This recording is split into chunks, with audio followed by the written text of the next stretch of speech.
नमस्ते मेरे योगी भाई बहन को।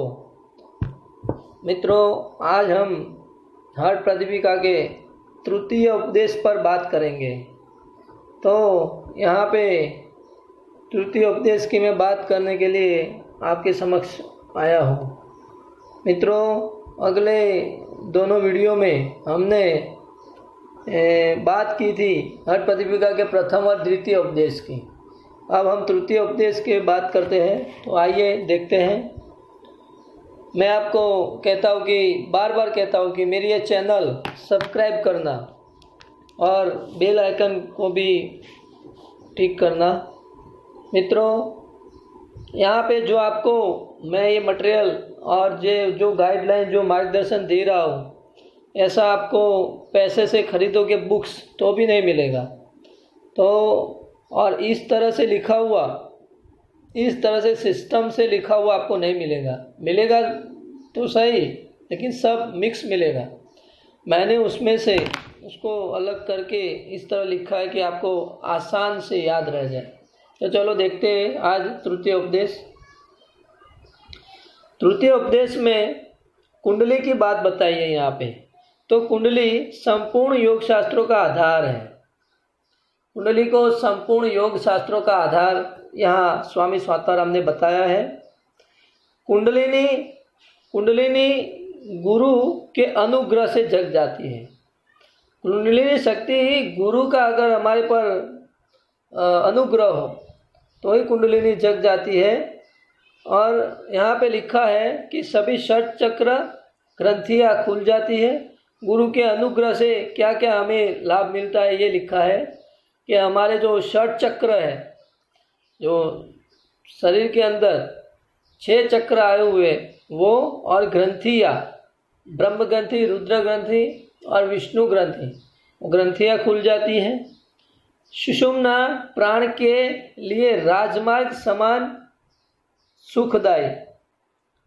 तो सुषुम्ना नाड़ी में प्राण का संचालन होने लगता है।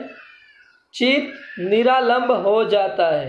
जो अपना चित्त है वो निरालंब हो जाता है और मृत्यु का भय भी दूर हो जाता है। आपको एग्जाम में पूछेंगे कि गुरु के अनुग्रह से क्या होता है स्वामी स्वात्माराम हठ प्रदीपिका के अनुसार। तो ये 4 आपको याद रखने हैं। उसके बाद है सुषुम्ना के पर्यायवाची अन्य शब्द की बात करते हैं। तो सुषुम्ना के कई शब्दों का यहाँ वर्णन दिया है। उसमें से पहला है शून्य पदवी, दूसरा है ब्रह्मरंध्र, तीसरा है महापथ, श्मशान, शांभवी और मध्य मार्ग। ये सुषुम्ना नाड़ी है, उसके 6 नाम बताए हैं। एग्जाम में आ सकता है कि इनमें से कौन सा नाम नहीं है, अथवा इनमें से कौन से 2 नाम स्वामी स्वात्माराम ने सुषुम्ना के पर्यायवाची नाम बताए हैं। तो ये आपको याद रखना है। उसके बाद मुद्राओं का अभ्यास हेतु। अब उस मुद्राओं का अभ्यास करना है तो उसका हेतु क्या है, क्यों करना है। तो यहाँ पे दिया है कि सुषुम्ना के मूल स्थान में सोई हुई कुंडलिनी को जगाने का है। कुंडलिनी को जगाने के लिए मुद्राओं का अभ्यास करना जरूरी है। आसन प्राणायाम मुद्रा, आसन प्राणायाम का अभ्यास करने के बाद हमें मुद्राओं का अभ्यास करना चाहिए। क्यों करना चाहिए, तो ये एग्जाम में आएगा। कुंडलिनी को जगाने के लिए यहाँ स्वामी स्वात्माराम ने 10 मुद्राएं दी है। तो पहली है महामुद्रा, महाबंध, महावेद, खेचरी मुद्रा, उडियान, मूलबंध, जालंधर बंध, विपरीत करणी, वज्रोली और शक्ति चालन। ये मुद्राओं को क्रमशः याद रखना ज़रूरी नहीं है। बस इतनी, कौन सी कितनी बताई है, तो 10। कौन कौन सी है, तो महामुद्रा, महाबंध, महावेद, ये तीनों मुद्राओं को पास में लिखे तो याद रह जाएगा। और 3 बंध, उड़ियान बंध, मूल बंध, जालंधर बंध, वो तो 3 बंध है, वही भी मुद्रा में शामिल की है, 6 हो गई। खेचरी, ये दोनों का नाम है व से विपरीत करनी और वज्रोली, और लास्ट में है शक्ति चालन मुद्रा। तो इस तरह मुद्राओं का अभ्यास की बात बताई है। तो अब हमें मुद्राओं का एक एक मुद्राओं को देख लेते हैं। तो पहली मुद्रा है यहाँ पे महामुद्रा। तो महामुद्रा का लाभ क्या है? तो डंडे से सांप सीधा खड़ा हो जाता है, उसी तरह कुंडलिनी शक्ति सीधी जागृत हो जाती है। मित्रों, यहाँ पे मैंने मुद्राओं में की क्रिया का वर्णन नहीं दिया है कि मुद्रा किस तरह करना है, उसकी क्रिया का वर्णन मैं घेरण संहिता में दूंगा। सभी मुद्राओं की क्रिया का वर्णन एक जैसा है। तो घेरण संहिता में घेरण मुनि ने 25 मुद्राओं का वर्णन किया है, तो ये सब आ जाएगी। उसमें मैंने मुद्राओं का क्रिया का वर्णन नहीं होगा तो उसका फोटोग्राफ्स होगा, तो उसका फोटो देख के आपको पता चल जाएगा कि ये मुद्रा किस तरह करनी है। मुद्रा की क्रिया को भी हमारे ध्यान में रखना चाहिए, ये ज़रूरी है। लेकिन मुद्राओं का लाभ है वो सबसे पहले एग्ज़ाम में आएगा कि कौन सी मुद्रा से कौन सा लाभ होता है। तो आप यहाँ देखें कि महामुद्रा करते हैं हम तो डंडे से जैसा सांप खड़ा हो जाता है, उसी तरह कुंडलिनी शक्ति सीधी जागृत हो जाती है। कुंडलिनी शक्ति जागृत हो जाती है। दोनों नासापुटों इडा पिंगला से प्राण की क्रियाशीलता समाप्त। हम कुंडलिनी जागृत होती है तो प्राण सुषुम्ना में बहता है, तो इडा पिंगला में प्राण का बहाव होता नहीं है, इसलिए इसकी क्रियाशीलता समाप्त हो जाती है। उसके बाद है महाकलेश आदि दोष, मृत्यु का भय दूर हो जाता है। मृत्यु का भय दूर हो जाता है। भयानक विष को सहज पचाता है।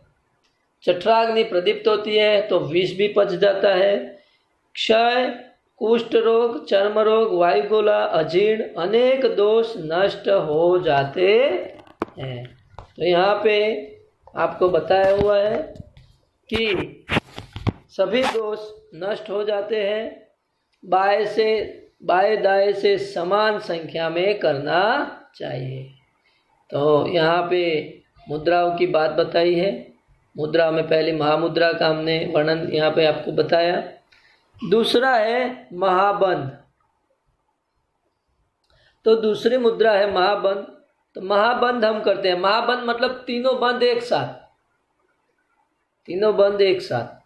तो इसमें क्या होता है कि सभी नाड़ियों में प्राण की ऊर्ध्व गति को रोकने वाला है। सभी नाड़ियों में जो प्राण की गति है उसको रोकता है। क्यों रोकता है? क्योंकि सुषुम्ना में प्राण को बहाना है, इसलिए। तो ये इसको महाबंध बोलते हैं। यहाँ पे बोल्ड लाइन में मैंने लिखा है कि कालपाक्ष रूपी महान बंधन को दूर करने में समर्थ। जो ये बंधन है समय का, वो बंधन को दूर कर देता है, उसको समर्थ बनाता है हमें। महाबंध मुद्रा। तीनों धाराओं का संगम होने से मन केदार भूमध्य में पहुंच जाता है। भूमध्य मतलब अपने दोनों आँखों के बीच का बीच की जो जगह है, ललाट में दोनों आँखों के बीच की ललाट पर जो जगह है वो भूमध्य है। वो हमारा मन उसमें पहुंच जाता है। तो यहाँ पे मूल महाबंध की यहाँ पे लाभ बताया है, ये आपको याद रखना है, एग्जाम में ये आएगा।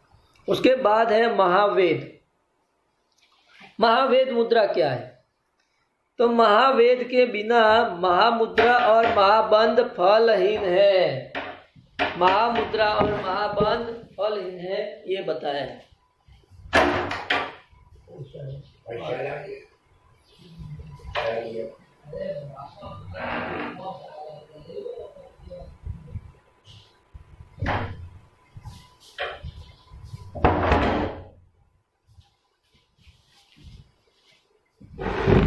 तो महावेद के बिना महामुद्रा और महाबंध फलहीन है। तो ये प्रश्न आता है आपके नेट एग्जाम में या आयुष के एग्जाम में आता है कि कौन से मुद्रा के बिना महामुद्रा और महाबंध फलहीन है। तो महावेद के बिना, महावेद है तो ये तीनों को एक साथ में हम याद रखेंगे। जूरी बाल का पकना कंप को दूर करता है, तो जूरी बाल ऐसे सबको दूर करता है।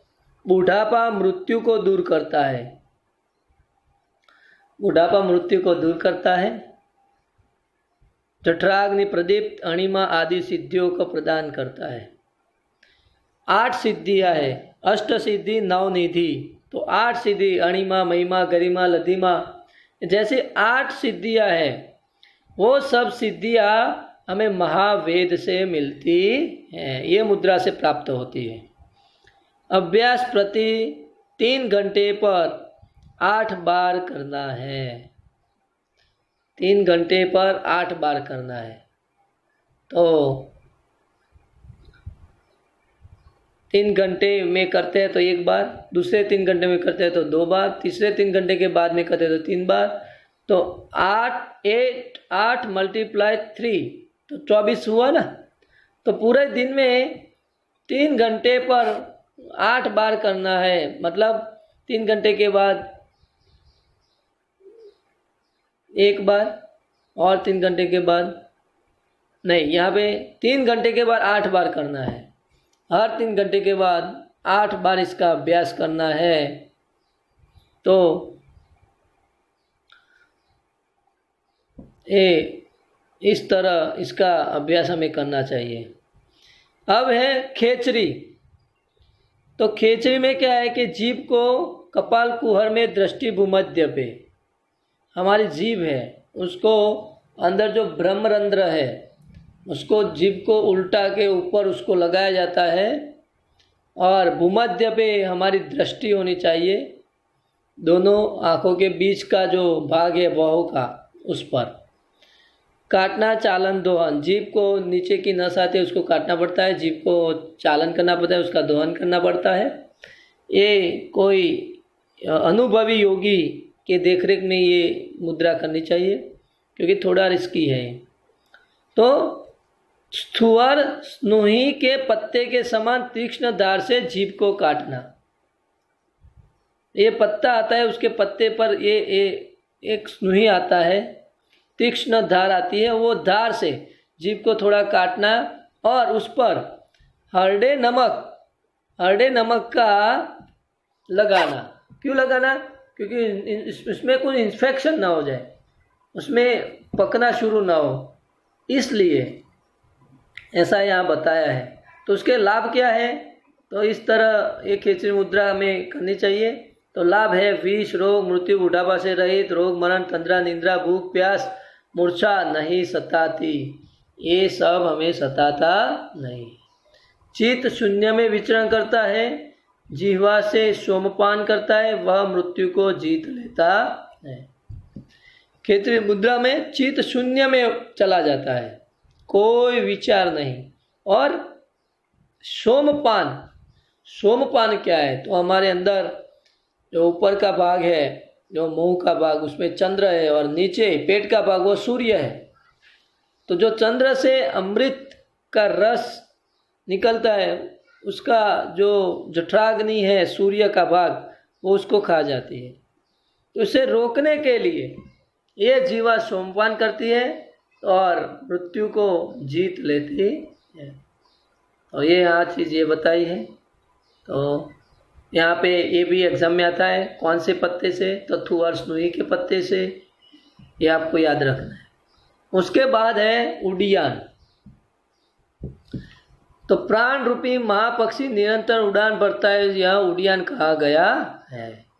प्राण जब उड़ियान बंद क्या है? तो हमारे पेट को, हमारे उदर को इतना संकोच है अंदर कि वह पीठ को टच हो जाए पीछे की, तो ये उड़ियान बंद है। प्राण ऊपर उठता है, पक्षी की तरह वो उड़ान भरता है, इसलिए उसके नाम से उसकी यह गुण से उसका नाम उडियान बंद रखा गया है। अब उडियान बंद में क्या है कि 6 मास में मृत्यु को जीत लेता। अगर मृत्यु भी नहीं आती, उडियान बंद का अभ्यास से मृत्यु को भी हम जीत सकते हैं, युवक के समान हो जाता है। इतनी जठराग्नि तेज होती है हमारी कि हमारा देह एकदम युवक के समान तेजस्वी हो जाता है। मुक्ति का मार्ग सरल हो जाता, हमें मुक्ति का मार्ग सरल हो जाता है। उडियान मृत्यु रूपी हाथी के लिए ही समान है। तो मृत्यु रूपी हाथी के लिए समान है उडियान बंद। तो ये एग्जाम में आता है, कौन सा बंद मृत्यु रूपी हाथी के लिए समान है? तो उडियान बंद। तो यहाँ हमने ये देखा। उसके बाद हम मूल बंद देखेंगे। मूल बंद क्या है? तो आपको पता है कि गुदा द्वार को बंद करके अपान को ऊपर चढ़ाना मूल बंद है। तो प्राण और अपान, नाद और बिंदु एक रूप होते हैं। तो प्राण अपान का मिलन होता है, नाद और बिंदु का मिलन होता है, तो ये एक रूप होते हैं। योग में हमें सफलता मिलती है। मूल बंद से मल मूत्र की अल्पता होती है, मल मूत्र अल्प हो जाता है। अपान और अग्नि प्राण को उष्ण रूप बना देने से कुंडलिनी फुत्कार करके सीधी होकर ब्रह्म नाड़ी में प्रविष्ट हो जाती है। हम तो आपको यहाँ पे यही चीज़ याद रखनी है कि मूल बंद से क्या होता है। तो प्राण और अपान, नाद और बिंदु का एक रूप होता है और कुंडलिनी सीधी होकर ब्रह्म नाड़ी में प्रविष्ट होती है। उसके मेन है। देखो यहाँ पे बहुत सारे लाभ बताए हैं, लेकिन आपको पता चलना चाहिए कि ये मुद्रा का मेन लाभ ये है। 1 या 2 लाभ ऐसे होते हैं जो मेन होते हैं, उसके अलावा जो लाभ होते हैं वो गौण होते हैं। मतलब वो उसका फायदा होता तो है, लेकिन मेन जो लाभ है, मेन जो बेनिफिट है, उससे हमें याद रखना है। अब जालंधर बंद की बात करें तो यह जालंधर बंद मतलब गले को सिकोड़ना है और चिबू को छाती पे लगाना है। तो यह बंद सोमस्त्राव को नीचे जाने से रोकता है। जो ऊपर से चंद्र में से जो सोमस्त्राव निकलता है उसको अंदर सूर्य को खाने से रोकता है। इस बंद को मध्य चक्र भी कहते हैं। ये याद रखना है कि स्वामी स्वात्माराम ने जालंधर बंद को मध्य चक्र भी कहा है। इससे शरीर के 16 आधारों का नियंत्रण होता है। जालंधर बंद करने से 16 आधारों का नियंत्रण। अब आप बताएंगे कि 16 आधार मतलब क्या सर? तो ये 16 आधार की बात मैं सिद्ध सिद्धांत पद्धति ये गुरु गोरखनाथ ने जो लिखा है ग्रंथ, वो हमारे नेट के सिलेबस में है। तब मैं बात करूँगा कि 16 आधार शरीर के ऐसे हैं। 16 आधार का आप बता दूँ कि पाँव से लेके सिर तक अलग अलग जगह पे जो ध्यान होता है उसको 16 आधार बोला है। और अंगूठे का स्थान, पैरों में अपने जो बोलते हैं कि साथल का स्थान, तो अलग अलग ऐसे स्थान हैं शरीर में, 16 स्थान हैं, उस पर हम ध्यान करते हैं। उसको 16 आधार बताया है गुरु गोरखनाथ। तो ये 16 आधार पर नियंत्रण होता है। किससे होता है? जालंधर बंद से होता है, यह बताया है, आपको ये याद रखना है। और इस प्रक्रिया से प्राण लय को प्राप्त होता है, तब मृत्यु बुढ़ापा रोग नहीं आते। प्राण हो वो लय को प्राप्त करता है जालंधर बंद से, मृत्यु कोई रोग नहीं होता, बुढ़ापा रोग हमारे अंदर नहीं आता।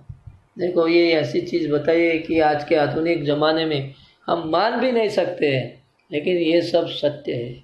हमारे योगी सालों साल जिंदा रहते थे यही मुद्राओं का, यही आसान प्राणायाम का अभ्यास करके, और इसमें बताया वो 100% सही है। अब बात करते हैं विपरीत करनी। तो सूर्यमंडल ऊपर, सोममंडल नीचे, वह विपरीत करनी है। विपरीत करनी मतलब सर्वांग आसन जो करते हैं हम, तो सर्वांग आसन में जो शरीर सीधा रहता है तो वो सर्वांग आसन है। लेकिन कमर का भाग थोड़ा बैंड रहता है, 100% शरीर सीधा नहीं रहता, कमर का भाग थोड़ा पीछे की साइड थोड़ा झुका हुआ रहता है, थोड़ा वड़ांक मतलब थोड़ा क्या बोलते हैं उसको हिंदी में कि थोड़ा कमर का भाग पीछे की तरह रहता है, तो पूरा शरीर एकदम सीधा नहीं रहता, तो वो सर्वांगासन नहीं है, वो विपरीत करनी है। अब विपरीत करने में क्या होता है, तो जो चेहरे के भाग पर सोम मंडल है, चंद्रमंडल है, सोम मंडल बोलते हैं उसको, चंद्रमंडल भी बोलते हैं, तो वो नीचे रहता है, और जो हमारा उदर है वो भाग सूर्य का है, सूर्य मंडल वो ऊपर रहता है। हम सीधे खड़े होते हैं तो सूर्य मंडल नीचे और सोम मंडल ऊपर, हम उल्टे होते हैं तो सूर्य मंडल नीचे है वो ऊपर रहता है, और सोम मंडल है वो ऊपर होता है वो नीचे रहता है, तो उसको विपरीत करणी बोलते हैं। सर्वांगासन आप देख लेना। इसके अभ्यासी को पर्याप्त भोजन करना चाहिए। क्यों पर्याप्त भोजन करना चाहिए? क्योंकि सूर्य मंडल ऊपर होता है तो जठराग्नि बहुत बढ़ती है, और बढ़ने से इसलिए बढ़ती है तो हमें भोजन ज़्यादा करें तो वो जठराग्नि को पूरा अन्न मिलता है। विपरीत करणी, 6 महीने के अभ्यास के बाद झुर्री तथा सफ़ेद बाल दिखाई नहीं पड़ते। हमारा खून है सब सिर की तरफ आता है, तो झुर्री सफ़ेद बाल ये सब नहीं दिखाई पड़ता। प्रतिदिन 1 याम 3 घंटे अभ्यास करना चाहिए। एक दिन में 3 घंटे अभ्यास करने की बात स्वामी स्वात्माराम ने यहाँ बताई है। अब बात करेंगे हम वज्रोलिंग। ये सब प्रश्न आएगा 6 महीने में के अभ्यास के बाद क्या होता है, कितना घंटे अभ्यास करना कहा है, विपरीत करने का, ये सब एग्ज़ाम में आएगा, तो आपको याद रखना है। यहाँ पे जो ब्लैक राइटिंग है, यहाँ पे जो बोल्ड है वो यहाँ पे मेन है, वो आपको समझना है। अब वज्रोली की बात करते हैं कि वज्रोली मुद्रा क्या है। तो सबसे पहले धीरे धीरे योनि मंडल का अंकुचन करने का अभ्यास करना चाहिए। हमारा जो योनि भाग है उसका आकुंचन करने का अभ्यास करना चाहिए। उसके बाद यत्नपूर्वक अच्छी नली से फुटकार के साथ मूत्र मार्ग में वायु का प्रवेश कराए। एक नली है जो हमारे मूत्र मार्ग में डालना होता है, और उसमें वायु पसार करना है। नली हम डालेंगे तो वायु ऑटोमेटिक उसमें जाएगा ही। तो इस तरह बिंदु रक्षा करनी है। अगर वायु जाता है तो जो बिंदु है, मतलब जो हमारा वीर्य होता है, वो नीचे नहीं आता। कई जगह हमें अनुभव किया है कि जहाँ वायु होता है तो वहाँ पानी नहीं निकलता है, और पानी निकलता है तो पहले वायु बाहर निकल जाता है, और वायु होता है तो पानी वो नहीं निकल पाता। तो बस यही साइंस यहाँ पे अपनाया है, बिंदु रक्षा करनी है। तो लाभ क्या है? तो बिंदु रक्षा से योगी मृत्यु जीत लेता है। अब बिंदु की जितनी रक्षा होगी इतना जीवन लंबा होगा और मृत्यु उसको नहीं आएगा। तो बिंदु क्षरण तो मृत्यु है। यह आप देखते हैं कि बिंदु क्षरण, बिंदु का जितना व्यय होगा तो वो मृत्यु उनको जल्दी आएगी। बिंदु रक्षण करेंगे तो जीवन, बिंदु रक्षण करेंगे तो हमारा जीवन अच्छा होगा, हमारा आयुष्य बढ़ेगा। साधक के शरीर में सुगंध पैदा होती है।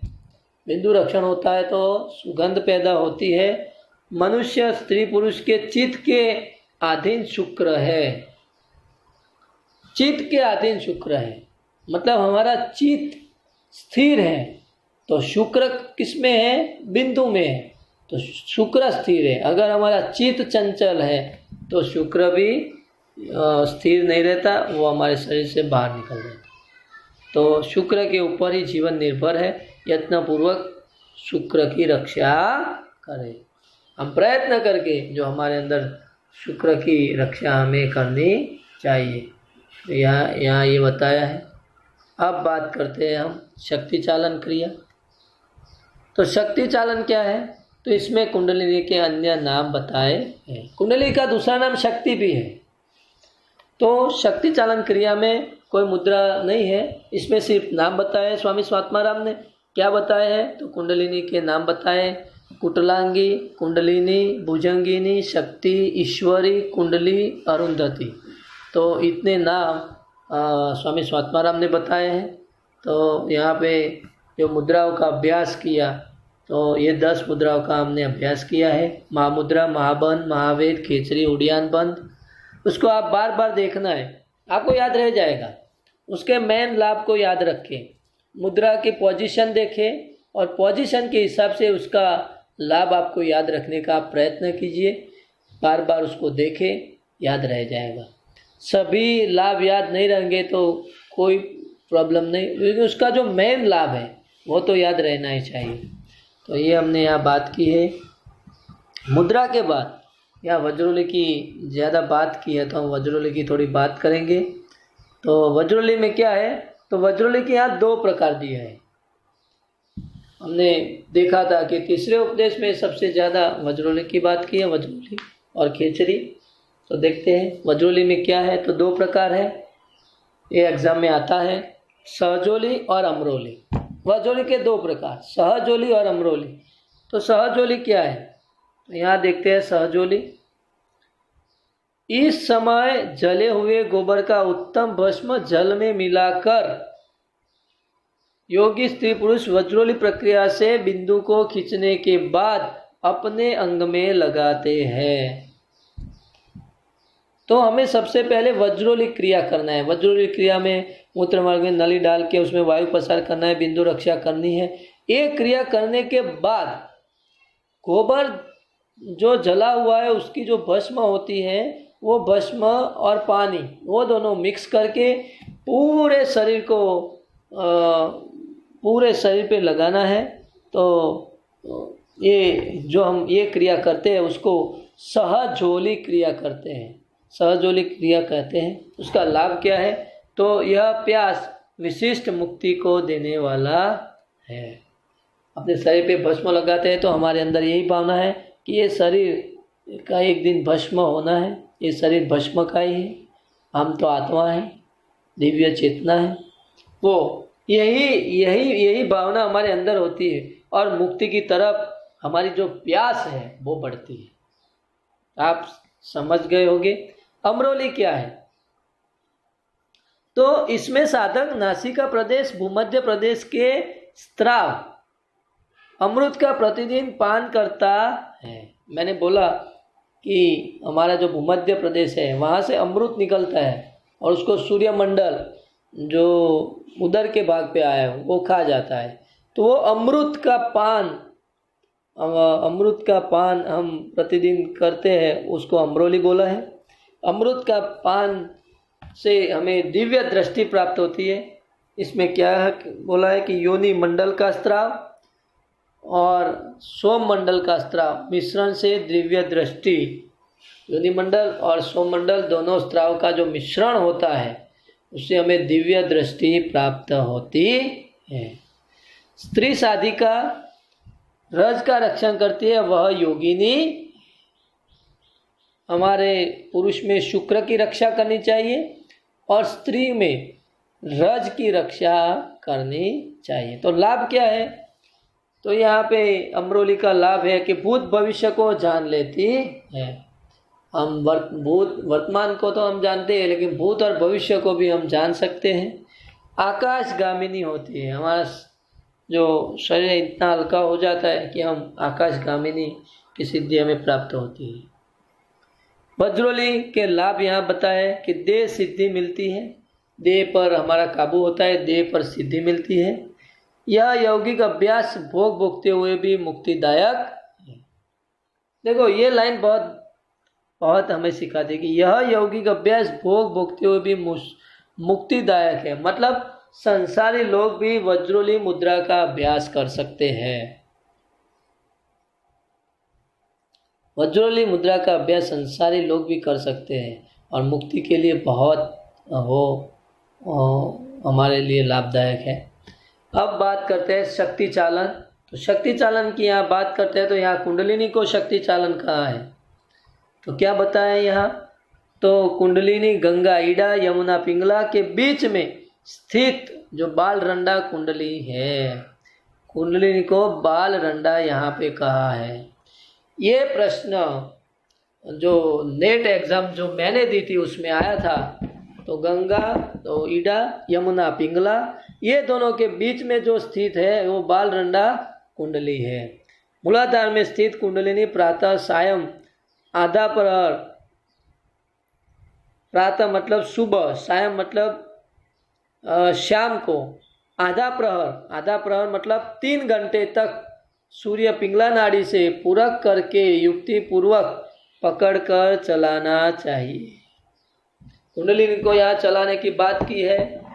कुंडलिनी क्या है?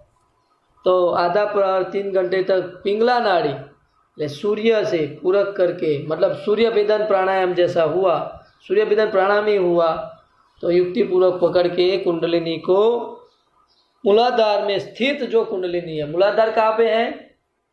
तो हमारा जो गुदा स्थान है वहाँ पे जो मूलाधार चक्र है वहाँ पे 3.5 राउंड लगा के कुंडलिनी का मुख नीचे की तरफ होते हुए जो सोई है कुंडलिनी उसको जगाना है और उसको चलाना है, ऐसी बात यहाँ पे की है।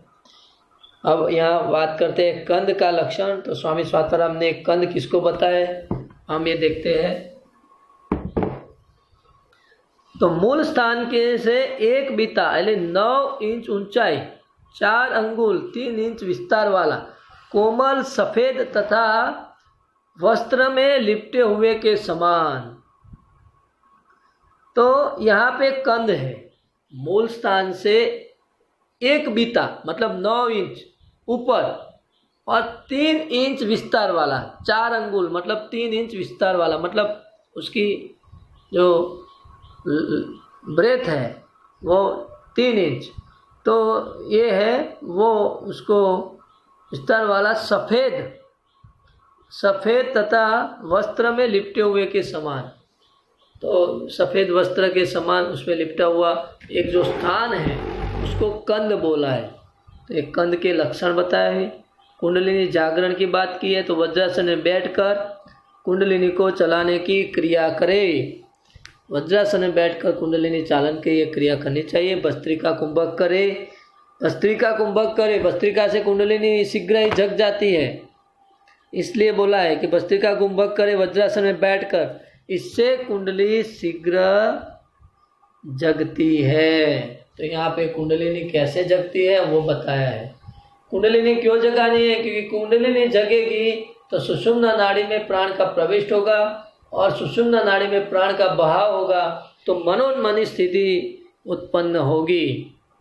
इसलिए हमें कुंडलिनी को जगाना है। आप कोई भी चीज़ का हेतु समझिए, कोई भी चीज़ क्यों करनी है। अब आगे एक मंडल 40 दिन में सिद्धि के लक्षण। यहाँ एक मंडल मतलब 40 दिन। तो एक मंडल 40 दिन में हमें सिद्धि के लक्षण मिलते हैं। सिद्धियाँ नहीं मिलती, सिद्धि के लक्षण। सिद्धियाँ तो थोड़ी मिलती है और उसके लक्षण भी हमें मिलने लगते हैं। कैसे? सदैव ब्रह्मचर्य का पालन करने वाला। ब्रह्मचर्य का पालन ऑटोमेटिक होता है, स्वाभाविक होता है। पथ्यकारक परिमित भोजन करने वाला, ये सब करेंगे तो 40 दिन में हमें सिद्धि के लक्षण मिलेंगे। इसके अभ्यास के साथ ब्रह्मचर्य होना जरूरी है। भगवद गीता में श्री कृष्ण कहते हैं कि अभ्यास और वैराग्य से तू ईश्वर को पा सकेगा।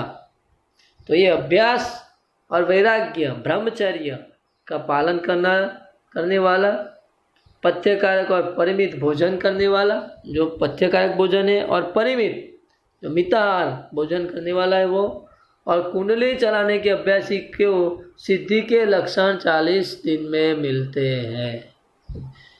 तो हमारा भोजन अच्छा है, हमारा ब्रह्मचर्य है अच्छा, तो हम अगर कुंडलिनी चलाने का अभ्यास करते हैं तो 40 दिन में सिद्धि के लक्षण मिलते हैं।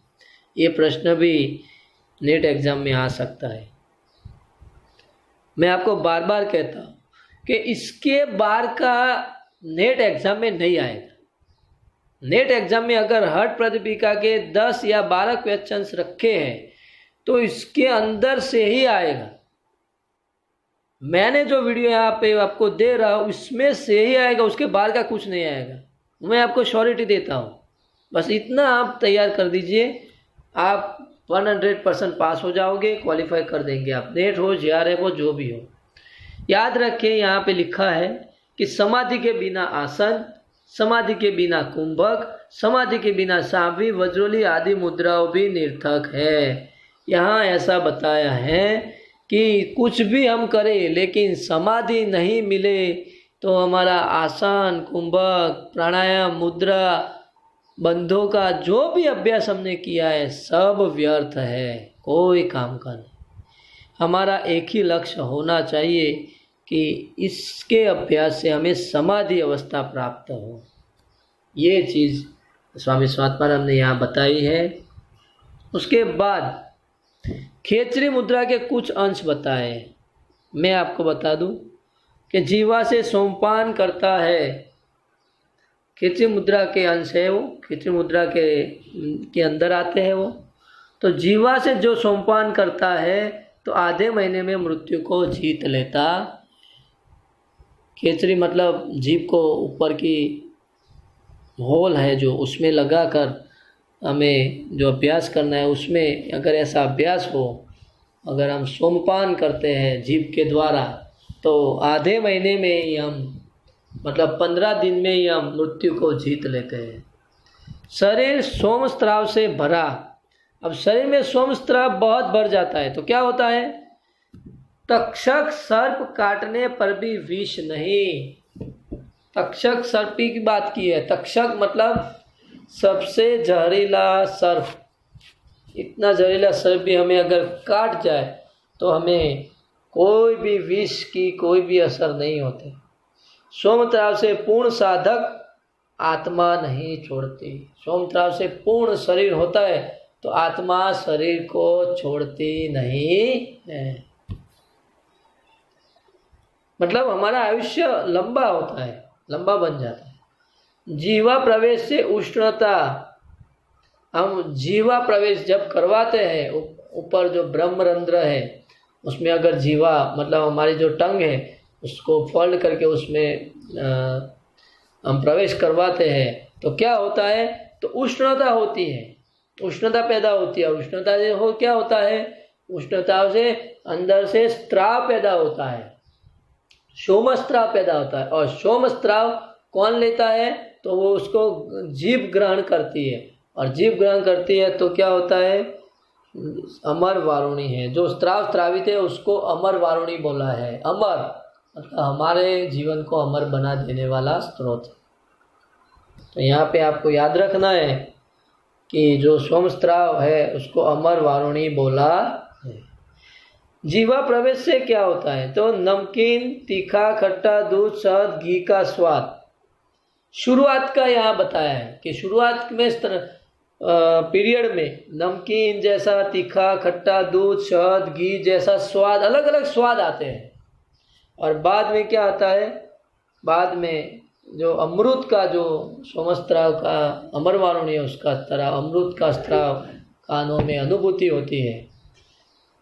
तो ये सब स्वाद लेकर क्या होता है? तो सभी रोगों और बुढ़ापा का अंत होता है।